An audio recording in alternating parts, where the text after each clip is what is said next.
تم میں سے عبیدے کون ہے؟ ٹائیگر ان کے ریوالوروں سے مروب ہوئے بغیر غرایا۔ جلدی بتاؤ، میرے پاس وقت نہیں ہے۔ ناٹک قد والا ترشی سے بولا تو ٹائیگر نے جواباً تیزی سے لات کو ماری اور اگلے لمحے ناٹک قد والے میجر کے ہاتھ سے ریوالور چھوٹ گیا۔ ٹائیگر کی لات نے اس کی پسلیوں پر قیامت مچا دی تھی۔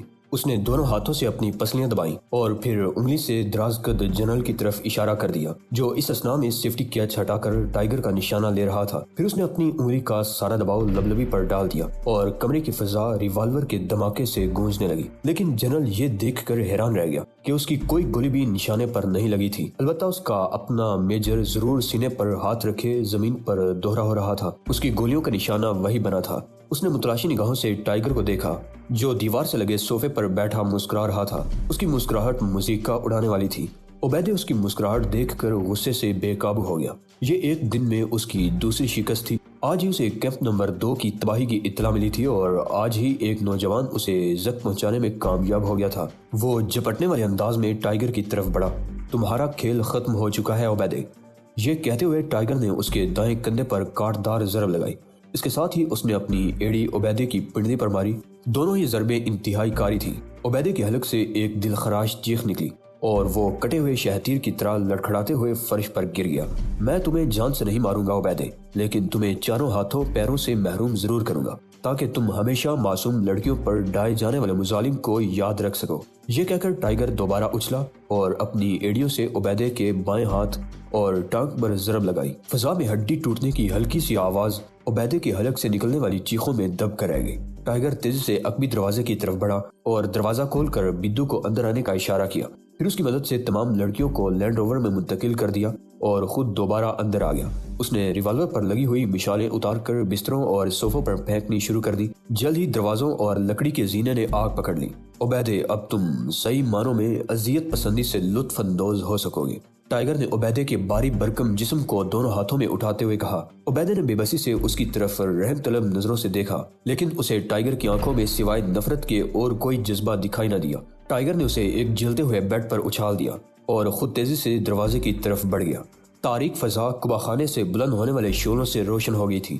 عمارت پورے طور پر آگ کے شعلوں کی لپیٹ میں آ چکی تھی۔ بدو نے لینڈ روور سٹارٹ کی اور تیزی سے جلتی ہوئی عمارت کو پیچھے چھوڑتے ہوئے لاگوس کی طرف بڑھنے لگا۔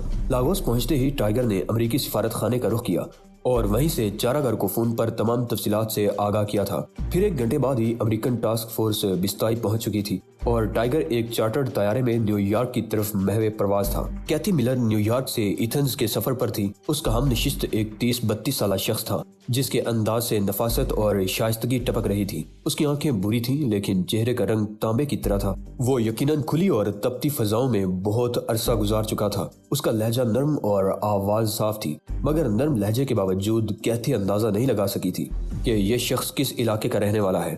اس وقت وہ اسے تسلی دے رہا تھا کہ طیارے کی ہائی جیکنگ کوئی خطرناک مسئلہ نہیں۔ آج کل فضائی سفر ایک گاؤں سے دوسرے گاؤں پیدل جانے کے مقابلے میں کہیں زیادہ محفوظ ہے خاتون، وہ مسکرا رہا تھا۔ جہاں تک ہائی جیکنگ کا تعلق ہے تو آج کل انتہائی کڑے حفاظتی اقدامات کی بنا پر یہ ممکن ہی نہیں رہا کہ فضائی قزاق کسی طیارے کو اغوا کر دیں۔ سچ بات تو یہ ہے کہ اب قزاقی فضا میں نہیں زمین پر ہی ہو سکتی ہے۔ کیتھی ملر نے اپنے شیرخوار بیٹے کیون کو سینے سے لگا لیا۔ ویسے وہ اب بھی مطمئن نہیں ہوئی تھی۔ اگر طیارہ اغوا بھی کر لیا گیا تو پھر کیا ہوگا؟ اس شخص نے مسکراتے ہوئے کہا۔ زیادہ سے زیادہ یہ ہوگا کہ ہائی جیکرز طیارہ کہیں اتاریں گے اور پھر ہم جلدی رہا کر دیے جائیں گے، کیونکہ آج کل کی پالیسی یہ ہے کہ حکام فضائی قزاقوں سے بات چیت کے لیے پہلی شرط یہی رکھتے ہیں کہ مسافروں کو رہا کیا جائے۔ پھر کل کی انتہا پسند حکومتیں بھی آج فضائی قزاقی سے عاجز آ چکی ہیں۔ مجھے تو ہائی جیک ہونے سے ذرا بھی خوف نہیں آتا، کیونکہ اگر ہم ہائی جیک ہوئے تب بھی میں اسے ایڈونچر سمجھ کر لطف اندوز ہوں گا اور اس ننھے کی موجودگی سے میرا دل بھی بہلتا رہے گا، لیکن میں ہائی جیک ہونے کے تصور سے بھی ڈرتی ہوں، کیتھی ملر نے واقعتاً خوف زدہ لہجے میں کہا۔ یرغمال بننے والے بالکل بے بس اور لاچار ہوتے ہیں۔ آخر کسی کو ہم جیسے غیر سیاسی لوگوں کی زندگیوں سے کھیلنے کا کیا حق ہے؟ پاگل کتا بھی نہیں دیکھتا کہ وہ کس کو کاٹ رہا ہے مسز ملر، اس شخص نے زیر لب مسکراتے ہوئے جواب دیا۔ لیکن میں ایک بات بتاؤں، ہائی جیکر اور دہشت گرد بہت بزدل اور کمزور بھی ہوتے ہیں۔ وہ کیسے؟ کیتھی ملر نے حیرت سے اس کی طرف دیکھا۔ دہشت گرد لوگوں کو قتل کرتے ہیں، بم رکھ کر تباہی مچاتے ہیں، بے گناہوں کو گات لگا کر گولی مارتے ہیں اور کیتھی کی یہ باتیں سن کر اگلی نشست والا مسافر ہنس پڑا۔ मैं भी तो यही कह रहा हूँ कि दहशत गर्द इतने बुज़दिल होते हैं कि वो दो मुकाबला भी नहीं करते, छुप कर मारते हैं। असल कुव्वत तो उन लोगों के पास होती है जो बुलंदो बाला इमारतें तामीर करते हैं, उनके पास नहीं जो बम रखकर इमारतों को तबाह करते हैं। लेकिन फिर भी मुझे हाई जैकिंग से डर लगता है। कैथी मिलर ने अपने बेटे को थपकी देकर सुलाते हुए कहा, तैयारे अगवा होते ही रहते हैं। कैथी को अब उस शख्स पर गुस्सा आ रहा था कि वो दहशत गर्दों को इतना हकीर समझ रहा है और ये तैयारे भी अगवा हो सकता है। होने को तो बहुत कुछ हो सकता है। उस शख्स ने एक तवील सांस लेकर कहा, लेकिन जिंदगी तो खतरात से पुर है। कोपेमा बर्फ के तोदे से गिरकर हलाक हो जाते हैं, माहिर पैराक डूब कर मर जाते हैं या उन्हें शार्क हजम कर लेती है। कार चलाते हुए हादसे की वजह से कोई भी मर सकता है, लेकिन जिंदगी गुजारने के लिए हादसों से चश्म पोशी करना अच्छी बात नहीं। मेरा कहना यह है कि पागल कुत्तों को नाकाम बनाने का तरीका यह है कि जिंदा रहा जाए, एक दूसरे से मोहब्बत की जाए। तुम अपने शोहर से मिलने एथेंस जा रही हो, ये मोहब्बत का सफर है और इसी मोहब्बत की वजह से तुमने तैयारे का इंतखाब करके ये साबित कर दिया है कि तुम दहशत गर्दों को कमजोर समझती हो। वो तुम्हें तुम्हारे शोहर से मिलने के लिए जाने से ना रोक सके। फिर भी मैं फजाई सफर से हमेशा डरती रही हूँ। कैथी मिलर ने सर हिलाते हुए कहा। उसी लम्हे एक एयर होस्टेस मसनूई मुस्कुराहट सजाए नमूदार हुई। आप लोग कुछ पिएंगे? कोला, कैथी मिलर ने फौरन कहा। कॉफी, खालिस शक्कर के साथ। हम सफर ने सर हिलाते हुए कहा। उसी वक्त 3 अफराद जो बिजनेस सूट में थे एयर होस्टेस के दाएं बाएं खड़े हो गए। कैथी मिलर के हम सफर ने चौंक कर उन तीनों को देखा और फिर एयर होस्टेस से बोला, मैं भी कोला पीऊंगा। एयर होस्टेस ने कप कैथी की तरफ बढ़ाया, मगर उस शख्स ने जो अब तक इंतहाई मुहज्जब लग रहा था, इंतहाई बदतमीजी से कप खुद दे लिया और मुंह से लगा लिया। और फिर कैथी ये देख कर हैरत ज़दा रह गई कि उसने जेब से एक सफेद गोली निकाली थी। एक बात हमेशा याद रखना मिसेज मिलर, वो सरसराते हुए लहजे में बोला, मोहब्बत बहुत कवि जज्बे का नाम है। मोहब्बत ताकत है और नफरत बुज़दिली। कैथी मिलर के पास संभलने का वक्त नहीं था, क्योंकि उसी वक्त तैयारे के लाउड स्पीकर पर आवाज गूंजी थी, हम आजाद पनामा के मुजाहिद हैं। कैथी मिलर आवाज सुनकर ही कांप गई। हम आजाद पनामा तहरीक मुजाहिमत के नुमाइंदे हैं। हमने तैयारे का कंट्रोल संभाल लिया है। अगर किसी ने भी कोई गलत हरकत की तो उसे गोली मार दी जाएगी। हर शख्स अपने हाथ सर पर रख ले और जिस किसी ने भी हुक्म उदूली की तो उसे भी गोली मार दी जाएगी। कैथी ये देखकर हैरान रह गई कि उसका हमसफर अब भी पुरसुकून है। उसने हाथ में पकड़ी हुई सफेद गोली जुबान पर रख ली थी। कैथी को फौरन हाईजैकर का हुक्म याद आ गया। उसे भी दूसरे मुसाफिरों की तरह सर पर हाथ रखने थे, लेकिन उसके हाथ में नन्हा बच्चा था, लिहाजा उसने खौफजदा अंदाज में एक हाथ से कीवन को संभालते हुए बायां हाथ सर पर रख लिया। उसने आंखें बंद करके दिल की गहराइयों से दुआएं मांगनी शुरू कर दी। ये दुआएं उसे स्कूल में सिखाई गई थी, जो उस वक्त अचानक ही याद आ गई थी। वो दुआ कर रही थी, मगर अपने लिए नहीं, सिर्फ कीवन की जिंदगी के लिए। एक बार फिर लाउड स्पीकर पर आवाज गूंजी, डॉक्टर एसाडोर ग्लिच, तुम किस नशिस्त पर हो? कैथी ने मुसाफिरों को खौफ से सहमे हुए देखा और फिर वो चौंक पड़ी। उसके पैर गीले हो रहे थे। कोला का कप न जाने किस वक्त हाथ से निकलकर गिर गया था। उसने फिर आंखें बंद कर ली और कीवन को सीने से लगा लिया। उसे ऐसा लग रहा था जैसे आंखें बंद कर लेने से ये सब कुछ खत्म हो जाएगा। उसे यकीन था कि हाईजैकर उसे और कीवन को कोई नुकसान नहीं पहुंचाएंगे, क्योंकि उसने उनका कुछ नहीं बिगाड़ा था। तैयारा ज्यादा से ज्यादा एथेंस की बजाय कहीं और उतरेगा और फिर वो कीवन के साथ रिहा कर दी जाएगी। डॉक्टर ग्लिच, वही आवाज फिर सुनाई दी, हम जानते हैं कि तुम मुसाफिरों में शामिल हो, लिहाजा खड़े हो जाओ। बसूरत दीगर तुम दूसरे मुसाफिरों को भी खतरे में डाल दोगे। मुसाफिर अब सरगोशियां कर रहे थे। एक औरत चिल्लाई कि उस पर दिल का दौरा पड़ रहा है। एक बच्चा बहुत जोर से रोया और एक एयर होस्टेस बार बार तलकीन करती रही कि मुसाफिर पुरसुकून रहे। कैथी ने महसूस किया कि तैयारा अब नीचे की तरफ जा रहा है। डॉक्टर ग्लिच, हम तुम्हें तलाश कर लेंगे। इस बार आवाज खौफनाक हद तक खुश्क थी। अगर किसी मुसाफिर को इल्म हो कि डॉक्टर ग्लिच कहाँ बैठा हुआ है तो वो इशारा कर दे। हम किसी को नुकसान पहुंचाना नहीं चाहते। उसी लम्हे कैथी ने रिवॉल्वर की नाल अपने सर पर महसूस की। वो घबरा कर बोली, नहीं, मैं दूसरा हाथ सर पर रखूंगी तो बच्चा गिर जाएगा। अपनी आंखें खोलो, किसी ने नर्म लहजे में कहा, लेकिन उस लहजे में सांप जैसी फुंकार भी थी। कैथी ने इस हुक्म पर अमल किया। उसके सामने एक नौजवान पिस्तौल ताने खड़ा था और वो शख्स जिसने उसे हाईजैकिंग के बारे में बहुत कुछ बताया था इस वक्त सो रहा था। उसकी आंखें बंद थी, दोनों हाथ गोद में थे और जुबान मुंह से कदरे बाहर थी। क्या तुम इसे जानती हो? हाईजैकर ने पूछा। नहीं, कैथी ने घबरा कर जवाब दिया, हमारी मुलाकात तैयारे ही में हुई थी। ये तो हम जानते हैं, हाईजैकर ने अंग्रेजी में कहा था और फिर किसी गैर मुल्की जुबान में बहुत देर तक कुछ कहता रहा था। उसकी आवाज सुनते ही दूसरा हाईजैकर भी उसके करीब आ गया। ये कदरे दराज का मत था। तुम्हारा क्या नाम है? दराज कद हाईजैकर ने पूछा। कैथी मिलर, मेरा शोहर कंस्ट्रक्शन कंपनी में इंजीनियर है, उसकी तैनाती एथेंस में है, मैं उसी से मिलने जा रही हूँ। कैथी ने यह सब कुछ बहुत तेजी में कह डाला। वेरी गुड, दराज कामत ने मुस्कुरा कर कहा। तुम दोनों में क्या क्या बातें हुई थी? ऐसी ही आम सी बातें, वो घबरा कर बोली और दुआ करने लगी कि अजनबी मुसाफिर जल्द होश में आ जाए। यह भी कोई सोने का वक्त था। अच्छा, दराज कामत हाईजैकर ने सर हिलाते हुए कहा। इसने तुम्हें कुछ दिया था? नहीं, कुछ नहीं। इस पर दराज कामत शख्स ने अपनी जुबान में दूसरे से कुछ कहा। इस बार लहजे में तेजी थी। पहले हाईजैकर ने पिस्तौल जेब में रखकर फुर्ती से बेहोश मुसाफिर की तलाशी ली। कैथी समझ गई कि यही अजनबी डॉक्टर ग्लिच है और ये भी जान गई थी कि डॉक्टर ग्लिच ने जो सफेद गोली निगली थी वो जहरीली थी। कुछ नहीं है, नौजवान हाईजैकर ने नाकामी के बाद कहा। कोई बात नहीं, हमें तो ये तलाश है कि इसके जहन में क्या था। दराज कामत हाईजैकर ने कहा, क्या तुम यकीन से कह सकती हो कि डॉक्टर ग्लिच तुम्हारे लिए किसी अहमियत का हामिल नहीं था? हाँ, मुझे इसका नाम भी अभी मालूम हुआ है।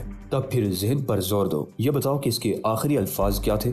इसने कहा था कि मोहब्बत नफरत से ज्यादा ताकतवर होती है। कैथी ने जहन पर जोर देकर बताया। गलत, ये झूठ है। उसने तुम्हें कोई अहम बात बताई होगी। अब उसके चेहरे पर करख्तगी नमूदार होने लगी थी। कैथी का सर तेजी से नफी में हिलने लगा। खौफ से उसका रंग सफेद होने लगा था। मेरा ख्याल है कि इतने मुख्तसर वक्त में वो इस औरत को कुछ भी नहीं बता सका होगा। नौजवान हाईजैकर ने सर हिलाकर कहा। वैसे भी हम नाकाम हो चुके हैं। इसे यरगमाल बनाकर तावान की तलबी का मंसूबा अब पूरा नहीं हो सकेगा। दराज कामत शख्स के चेहरे पर कई रंग आकर गुजर गए। नहीं, नाकामी हमारा मुकद्दर नहीं। इस अमेरिकी औरत ने उस शख्स की मदद की थी और अगर ये उसकी मदद ना करती तो हम कामयाब हो चुके होते। लेकिन लीडर, ये आम सी घरेलू औरत है। नौजवान ने उलझते हुए कहा। मगर ये कुछ न कुछ जरूर जानती है, लीडर ने कहा। कैथी ये सुनकर सहम गई। दराज कामत शख्स जिसके चेहरे पर अब सफाकी थी उनका लीडर था। ये औरत झूठ बोलकर हमें धोखा दे रही है। धोखा तो डॉक्टर ग्लिच ने दिया है लीडर। दराज कामत शख्स का चेहरा अचानक ही भयानक हो गया। तुम भी फलस्तीनियों की तरह रहमदिल साबित हो रहे हो। अब अगर तुमने इस औरत की हिमायत की तो मैं तुम्हें भी गोली मार दूंगा। इस औरत और इसके बच्चे को अकबी हिस्से में ले जाओ, मैं इससे पूछगछ करूंगा। मैं कुछ नहीं जानती, वो रोने लगी। अगर जानती तब फिर कोई फर्क नहीं पड़ता, नौजवान हाईजैकर ने कहा। हमारा मंसूबा नाकाम हो गया है और हम सिर्फ इतना ही जानते हैं। मगर वो कौन था? कहते बच्चे को कलेजे से लगाकर उठते हुए कहा। एक मोटी आसामी। अगर जिंदा हाथ लग जाती तो हम 10-20 लाख डॉलर ले मरते। खामोश। दराज कामत ने अपने नौजवान साथी को घूर कर देखा। अकबी हिस्से में पहुंचकर दराज कामत ने कीवन को कैथी से छीन लिया। नौजवान हाईजैकर ने कुछ एतराज किया मगर दराज कामत ने उसे झिड़क दिया। वो उसे लेकर बाथरूम में आ गए और फिर दराज कामत शख्स ने कैथी की तलाशी लेनी शुरू कर दी। वो जिल्लत के एहसास से रोने लगी मगर उसे इल्म नहीं था कि ये तो महज आगाज है। इजाक, नौजवान ने कहा। नाम मत लो। इजाक नामी दराज कामत ने घुरा कर कहा। कैथी की आंखें बंद थी। वो उनकी शक्लें भी नहीं देखना चाहती थी। फिर वो वक्त भी आया जब वो दिल ही दिल में अपने शोहर से माफिया मांगने लगी। फिर वो उसे बाथरूम ही में बंद करके चले गए। फिर जैसे ही उसे कीवन का ख्याल आया उसके कमजोर जिस्म में तवानाई बढ़ गई। वो दरवाजा पीटने लगी। मेरा बच्चा, मेरा कीवन, अब तो वापस कर दो। खामोश रहो, बाहर से किसी ने घुरा कर कहा। बाहर बच्चा भी रो रहा था। मेरा बच्चा। वो दरवाजे से सर फोड़ने लगी।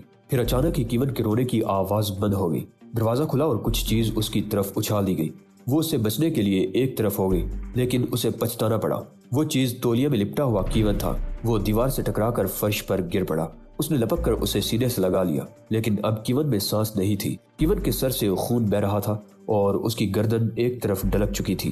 काश मैं इसे पकड़ लेती, उसने पल भर के लिए सोचा और कीवन को मजबूती से चिमटा लिया। तायारा उतरा तो उस वक्त भी वो बच्चे को सीने से लगाए फजा में गूं रही थी।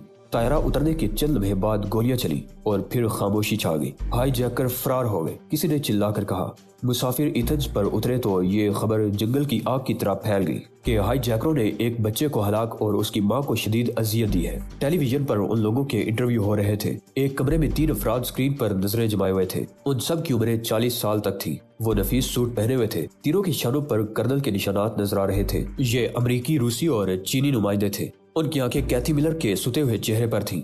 वो अब होश में थी और तमाम तफसीलात स्पाट लहजे में बता रही थी। बुज़दिल, अमरीकी ने कहा, मैं आए दिन होने वाले दरिंदगी के इन मुजाहरों से परेशान हूँ। चीनी कर्नल ने पहलू बदल कर कहा, इस सूरत हाल को रोकने के लिए सख्त इक़दामात की जरूरत है। इसराइली इस तरह बाज नहीं आएंगे कर्नल हिग्स। रूसी ने अमरीकी से कहा, मगर ये किस बिना पर कह रहे हो कि वो इसराइली थे? अमरीकी कर्नल ने गुस्सीले लहजे में कहा, तुमने सुना नहीं? मजलूम औरत ने एक नाम लिया है, इज़ाक। ये नाम ज्यादातर यहूदी ही रखते हैं। मुमकिन है कि ये कोई जाली नाम हो और फलस्तीनी गिरोह इस बर्बरियत का जिम्मेदार हो। मजलूम औरत ने किसी का नाम अहमद हसन या मोहम्मद नहीं बताया कर्नल। रूसी कर्नल ने तल्ख लहजे में कहा और चीनी कर्नल भी सर हिलाने लगा। अमेरिका ने सहूनियों को कुछ ज्यादा ही शय दे रखी है। दहशत गर्द कोई भी हो काबिल मुजम्मत है। कर्नल हिग्स ने जवाब दिया। वो वाकई नादिम नजर आ रहा था। दहशत गर्दी एक आलमी मसला बन रही है कर्नल पेरोज। दहशत गर्द आयरिश आर्मी के भगोड़े भी हो सकते हैं और अमेरिका के तसल्लुत से आज़ादी के ख्वाह भी, लेकिन हम उन लोगों को दहशत गर्दी की फहरिस्त में शामिल नहीं कर सकते जो मादरे वतन की आज़ादी के लिए कार्रवाइयाँ करते हैं, कर्नल होनाग ने कहा। बहरहाल अमरीकी कर्नल इस हकीकत पसंदाना तज्जिए पर कंधे उचका कर बोला, हमारे पेश नज़र मसला इंसदादे दहशत गर्दी के सिलसिले में अक़वाम मुत्तहिदा के ज़ेर एहतमाम आलमी कॉन्फ्रेंस है जो अगले हफ्ते शुरू होने वाली है और हमें कॉन्फ्रेंस के आगाज से कबल ही बुनियादी दस्तावेजात पर इत्तफाक राय कर लेना है। ये बात तयशुदा है कि अगर हम तीनों की हुकूमतों को दहशत गर्दी पर तशवीश न होती तो हम एक साथ बैठे हुए भी न होते। चीनी और रूसी कर्नल असबात में सर हिलाने लगे और फिर पेट्रोच ने कहा, हमने इस ज़मन में खासी पेशरफ्त कर ली है। गुज़िश्ता चंद हफ्तों के दौरान हमने फनी नोयत के नुकात पर इत्तफाक कर लिया है और हमारी हुकूमतें दहशत गर्दी के खिलाफ हमारे बनाए हुए मुश्तरका प्रोग्राम का ऐलान करेगी। दूसरी अक़वाम भी इस प्रोग्राम की हिमायत करेगी क्योंकि हम तीनों हुकूमतों में से किसी न किसी के हलीफ हैं। वो इख्तलाफ नहीं कर सकती, लिहाजा अब परेशानी की क्या वजह है? कर्नल हिग्स ने सर हिलाते हुए कहा, हम हथियारों की गैर कानूनी सप्लाई, फजाई कज़ाकी, तशद्दुद और सियासी नोयत के अगवा से मुतालिक खासे ठोस निकात पर मुत्तफिक हो चुके हैं, लेकिन दहशत गर्दी की ये नई लहर बाज ऐसे अनासर को जन्म दे सकती है जिसकी वजह से हमारे इस काम पर पानी फिर जाएगा। पेट्रोच और होनाग उसकी तरफ देखते रह गए। हमारे सारे काम की बुनियाद ये है कि दहशत गर्दों को उनके अड्डे से दूर रखा जाए। हम ये फर्ज कर बैठे थे कि उन्हें तरबियत की जरूरत होती है, उन्हें रकम और सरमाया दरकार होता है और उन्हें अपनी कार्रवाई जारी रखने के लिए कमीनगाह के तौर पर किसी मुल्क की जरूरत होती है। लेकिन अगर ये मफरूजा गलत निकला तो क्या होगा? नामुमकिन। पेट्रोज ने कंधे उचकाकर कहा, ये मुमकिन है। हिग्स ने जवाब दिया, तकरीबन मुमकिन है। होनाग ने भी अपना मौकफ पेश किया। ताज़ा तरीन मिसाल लो हाईजैकिंग की। ये वारदात ऐसे लोगों ने की जो बज़ाहिर गैर तरबियत याफ्ता थे और जिन्होंने वारदात बरतानवी हवाई अड्डे से नहीं, अमेरिकी हवाई अड्डे से की। गुज़िश्ता चंद हफ्तों के वाक़यात इस अमर का सबूत है कि दहशत गर्दों का अब कोई मुस्तकिल या एक अड्डा नहीं, वो फैल गए हैं, किसी एक मुल्क तक महदूद नहीं रहे। अगर अब हम भी मशरक़े वुस्ता या अफ्रीका के किसी एक ही मुल्क को मुर्दे इल्जाम ठहराते रहे तो हमारे मंसूबे नाकाम रहेंगे। ये बात भी फरामोश मत करो कि इस तैयारे के हर मुसाफिर को एक्सरे मशीन से गुजरना पड़ा था, ऐसी मशीन से जो असलहा या गोली तक का पता बता देती है। लेकिन वो हथियार लेकर तैयारे में सवार हो गए और उन्होंने सिर्फ 37 सेकंड में तैयारे पर काबू पा लिया। दोस्तों, इसी के साथ आज की किस्त का इख्तिताम होता है। गुजारिश है कि चैनल को सब्सक्राइब करते हुए वीडियो को लाइक शेयर लाजमी कीजिए। अल्लाह निगहबान।